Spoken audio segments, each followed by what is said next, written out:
On vous souhaite la bienvenue à ericlatour.com. Dans quelques instants, on vous parle d'économie d'eau potable avec une trousse pour les douches téléphones, également les toilettes à débit d'eau réduit. On en fait la promotion. Ici même, il y a un programme d'aide financière offert par la Ville de Saint-Jean-sur-Richelieu. Mais d'abord, parlons de loisirs, parlons de bibliothèque et parlons surtout du rapport annuel de ce département de la Ville de Saint-Jean-sur-Richelieu.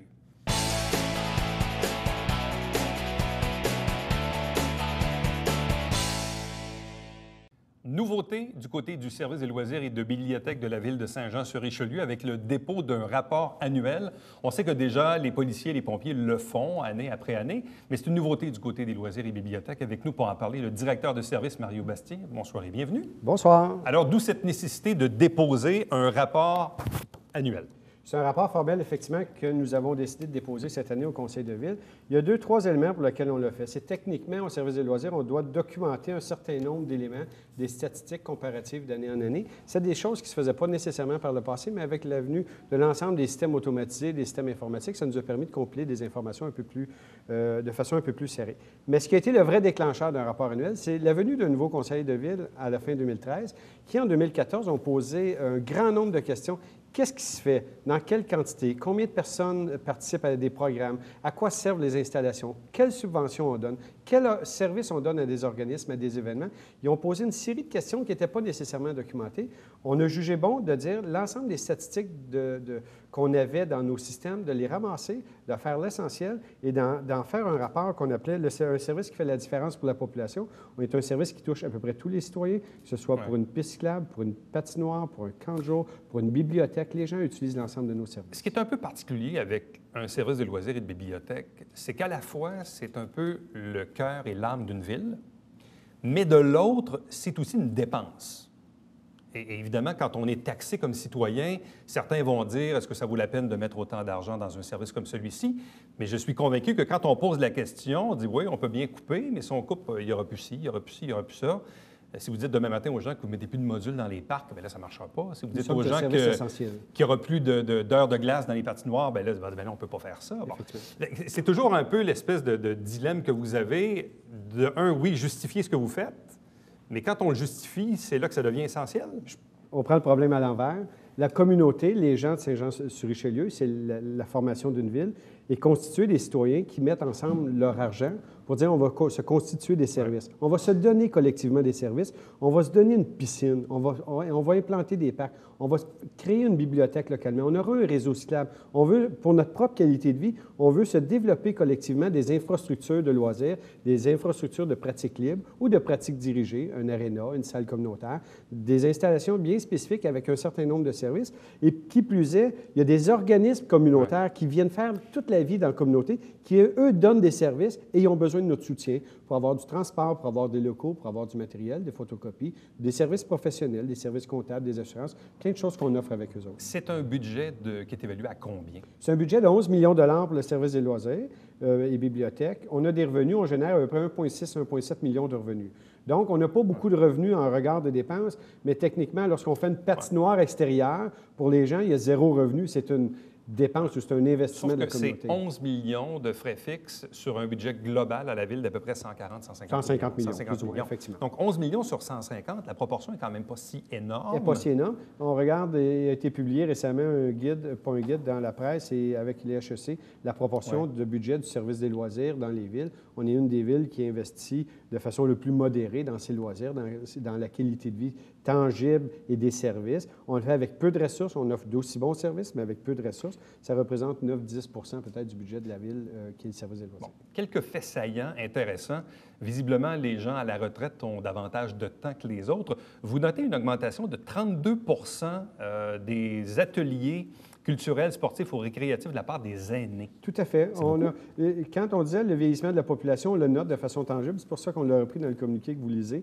C'est que les gens à la retraite, qui sont souvent des jeunes retraités de 45, 50, 55 ans, il y en a qui sont des jeunes retraités. Et même les 65 ans sont des jeunes retraités aujourd'hui. Donc, cette clientèle-là constitue une clientèle qui participe en très grand nombre aux activités. Vous notez également une augmentation de 14 au niveau des camps de jour. Oui. Est-ce à dire qu'il y a plus d'enfants ou est-ce que les parents inscrivent davantage leurs enfants au camp de jour?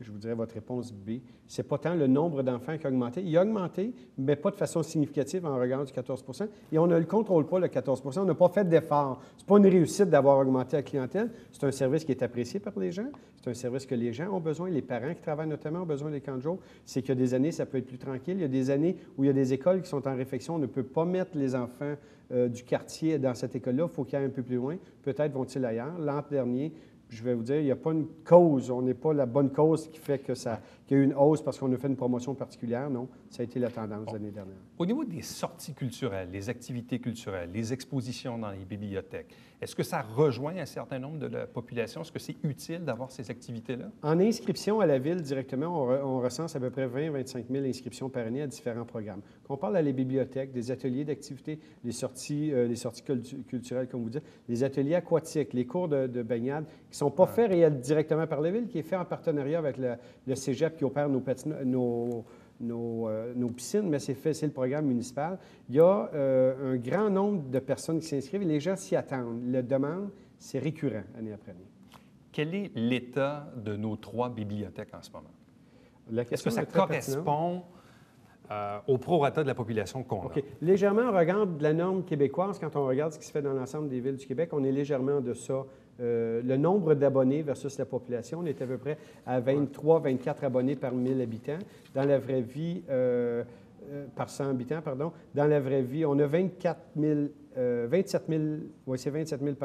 inscrits présentement. 27 000 abonnés sur 94 000. Donc, on est à peu près à 28-29 de population inscrite. La norme est à peu près à 33-34. On est légèrement de ça, mais on est en transformation présentement. On regarde la bibliothèque Adélard-Berger, fin 2016. Début 2017, la bibliothèque, en 2016 à tout le moins, la bibliothèque va subir un rafraîchissement complet où elle va être réaménagée. On va fermer la bibliothèque pour quelques mois. On réaménage tout l'espace pour rendre plus moderne. Il y a l'offre numérique qui est fait présentement avec la bibliothèque. On a eu en offre numérique une augmentation de 50 de la consultation des livres numériques dans la dernière année. On s'en va avec des services d'animation. La bibliothèque a un endroit de proximité pour que les gens s'y trouvent, s'y retrouvent, qu'il y ait aussi les livres traditionnels, mais il y a une mutation quand même dans l'usage que les gens font de la bibliothèque. Ce ne sont plus que des rangées de livres. Au chapitre des investissements, parce que les parcs, évidemment, ça relève de vous.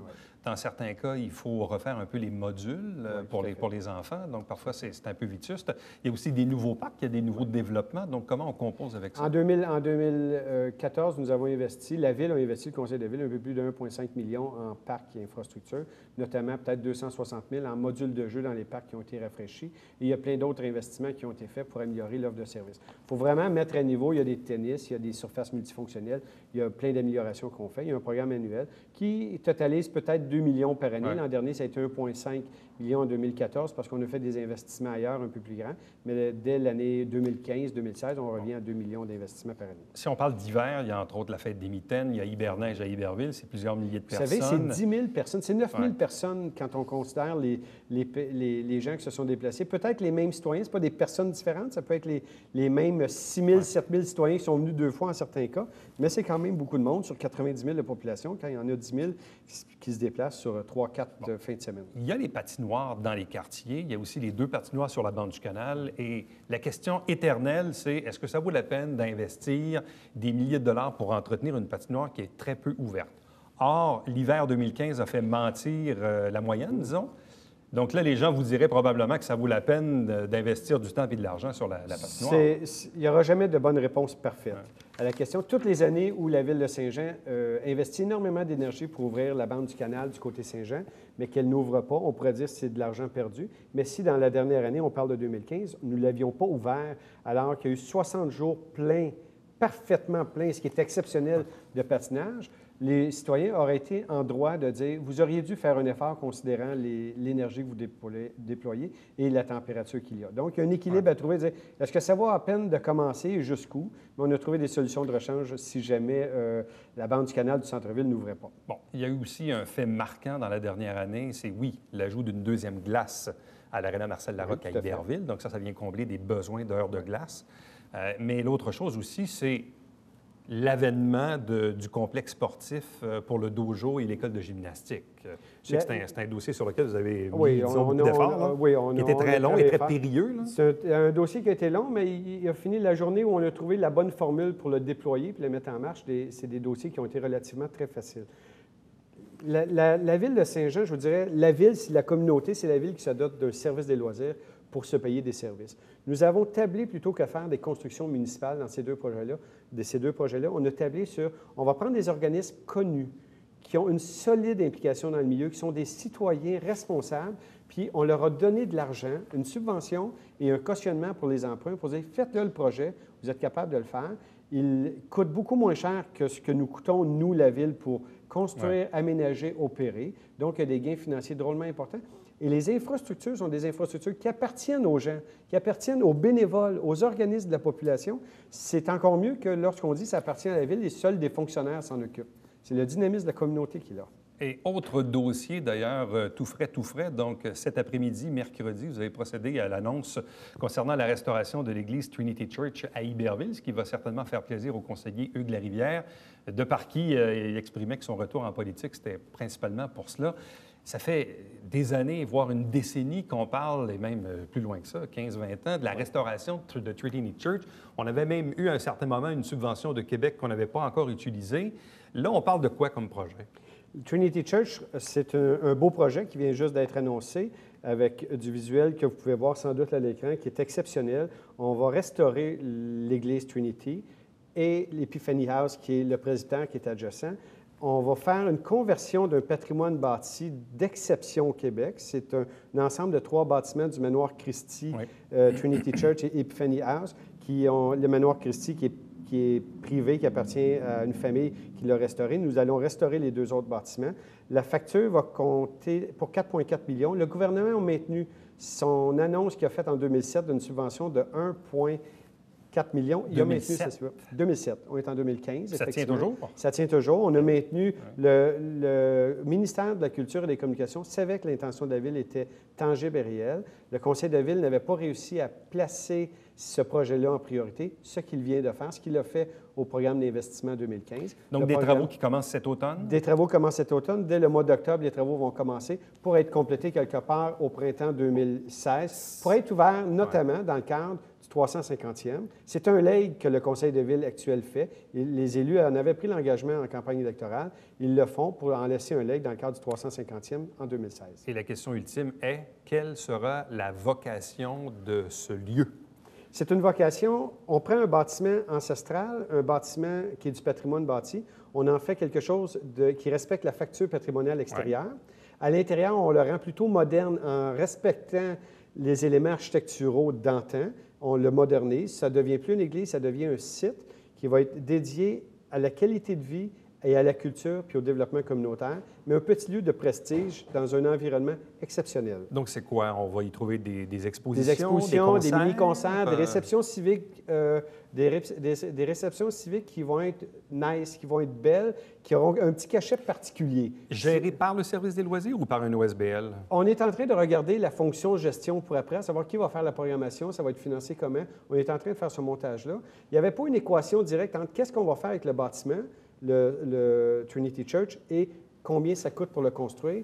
C'est du patrimoine bâti. Si on regarde vers l'Europe, où est-ce qu'on a conservé des endroits qui ont 500, 600, 700 ans, on est très content de le faire. Aujourd'hui, c'est un gros investissement.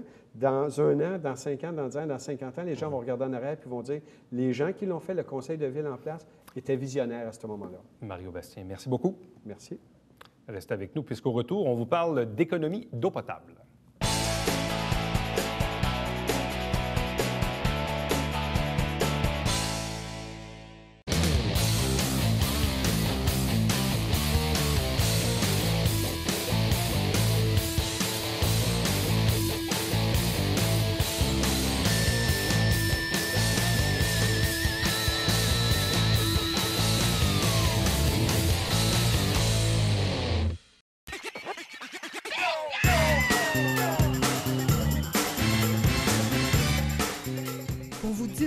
Dans le confort de votre foyer.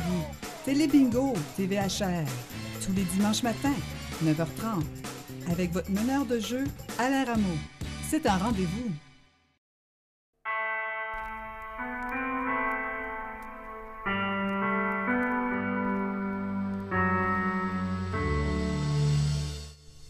Beta, version 3.0, jeudi, 19h.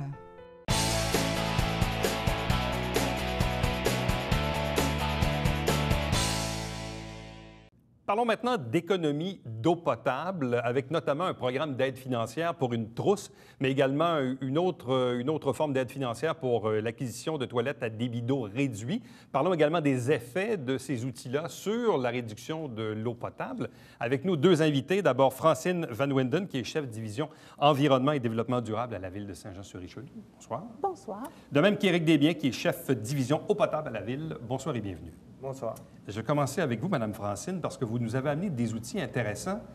Je vais d'abord montrer le fameux sac débitmètre. Ça, est-ce que le sac, il vient avec la trousse? Oui, le sac vient avec la trousse, mais on peut aussi en offrir aux gens qui se questionnent à savoir si leurs équipements à la maison sont à débit réduit. Comment ça fonctionne, ça? Donc, on n'a qu'à mettre le sac sous le robinet, tourner à fond le robinet et compter 5 secondes. Et on regarde à quelle hauteur... Et là, normalement, en 5 secondes, le débit d'eau devrait être où, à peu près? Le débit d'eau à 5 secondes devrait être à peu près 9,5 litres par minute. Et si c'est plus que ça veut dire qu'on consomme beaucoup, en fait, c'est ça? ça, c'est la moyenne actuellement. Si on voulait avoir à débit réduit, c'est à 5,7 litres par minute qu'on se situe. C'est quoi les effets sur la consommation d'eau potable quand on a de vieux équipements à la maison qui consomment davantage que les nouveaux?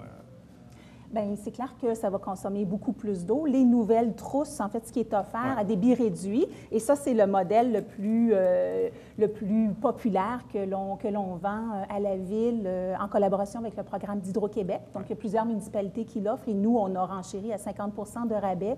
Donc, la douche téléphone, comme celle-ci, revient pour le citoyen à 17 $ taxes incluses, et elle permet d'économiser 40 % de l'eau. 40 40 Vous avez également, je pense, des bidules qu'on met sous les robinets, non? Oui, un aérateur Un de salle de bain, un aérateur de cuisine également. Et ça aussi, ça a un effet? Ça a un effet, effectivement, oui, de réduction du débit.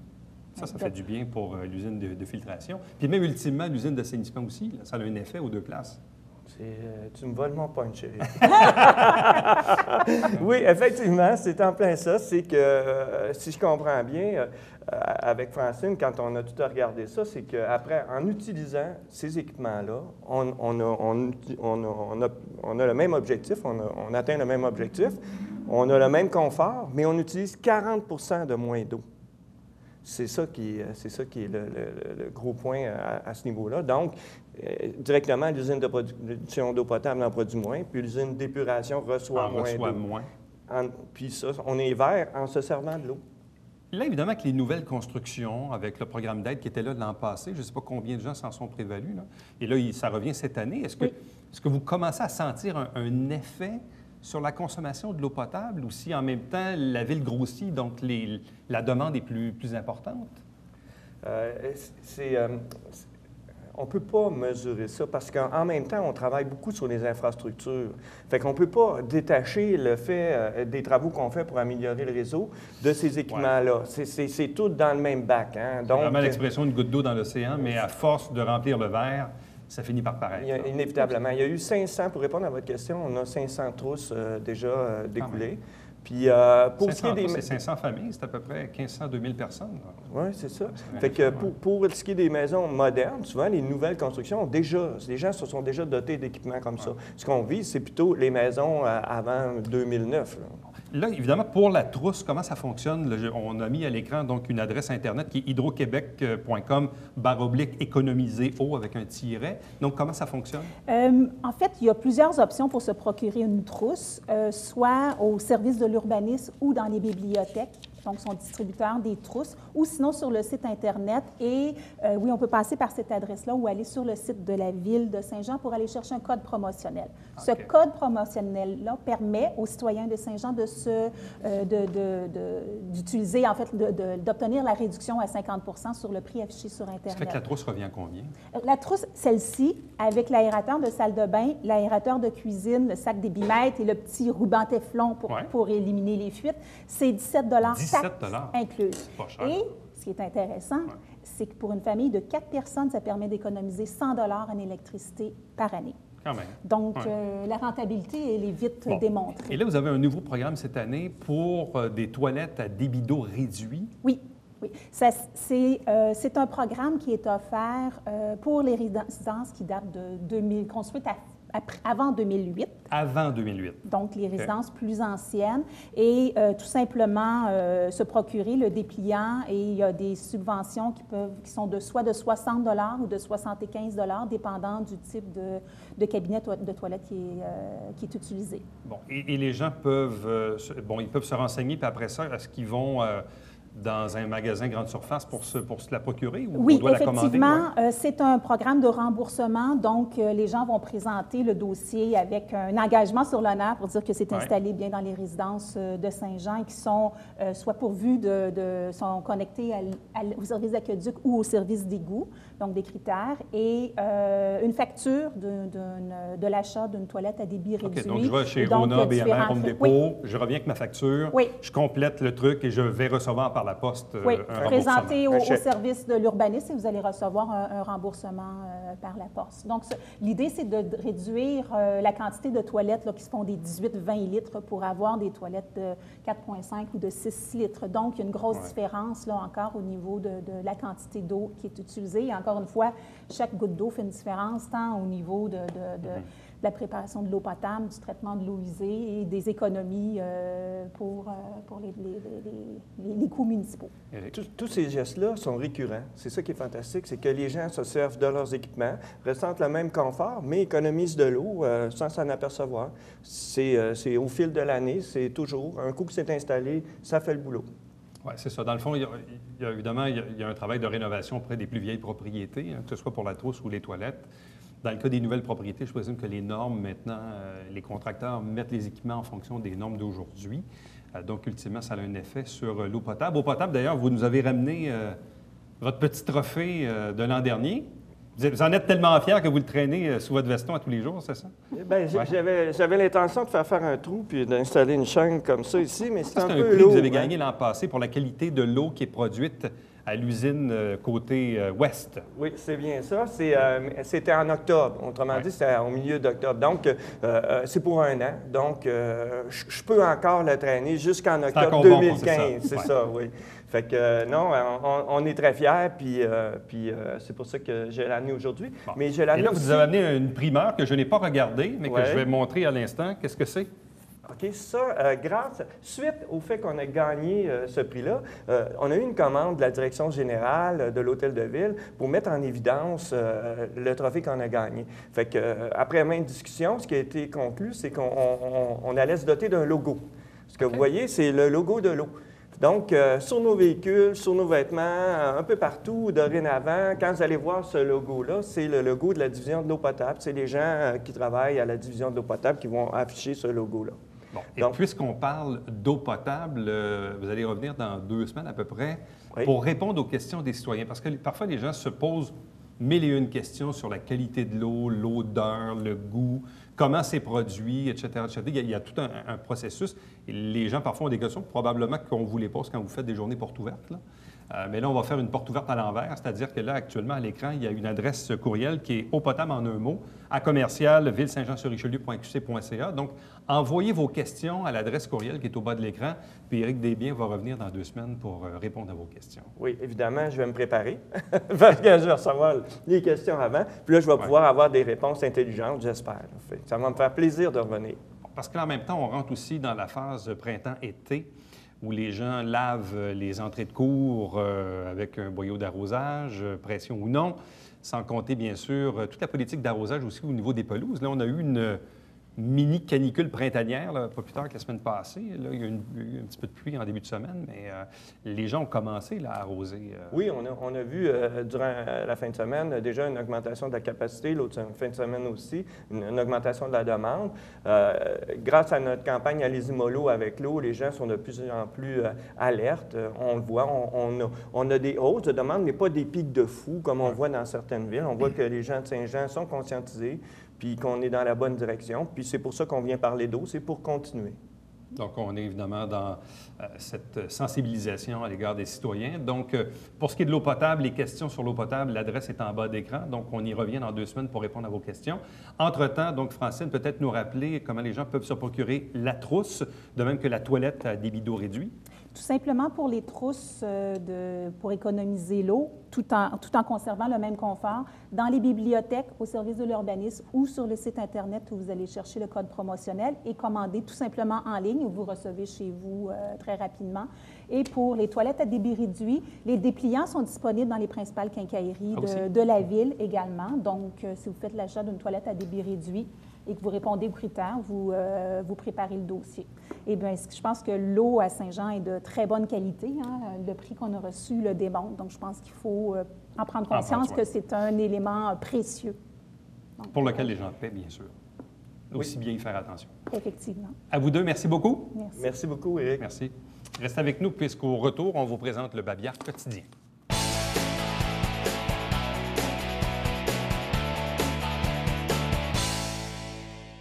Enfin, une bonne nouvelle pour les automobilistes qui ont à traverser le Richelieu. On vous le confirme, le ministère des Transports nous l'a confirmé, les travaux de nettoyage sont terminés du côté du pont Gouin. Donc, le pont Gouin est opérationnel et fonctionnel. À chaque semaine, on vous présente des extraits du Conseil de ville. L'émission s'appelle Saint-Jean-sur-Richelieu. Vous avez la grille horaire à l'écran en ce moment. Ne manquez pas également le Télébingo tous les dimanches matin à 9h30 en direct avec 3 500 $ en prix, carte pleine qui est à 2 000, 30 dépositaires pour acheter vos livrets un peu partout sur le territoire où l'on diffuse. Pour avoir la liste, allez sur le site web ou vous téléphonez ici même au 358-1912.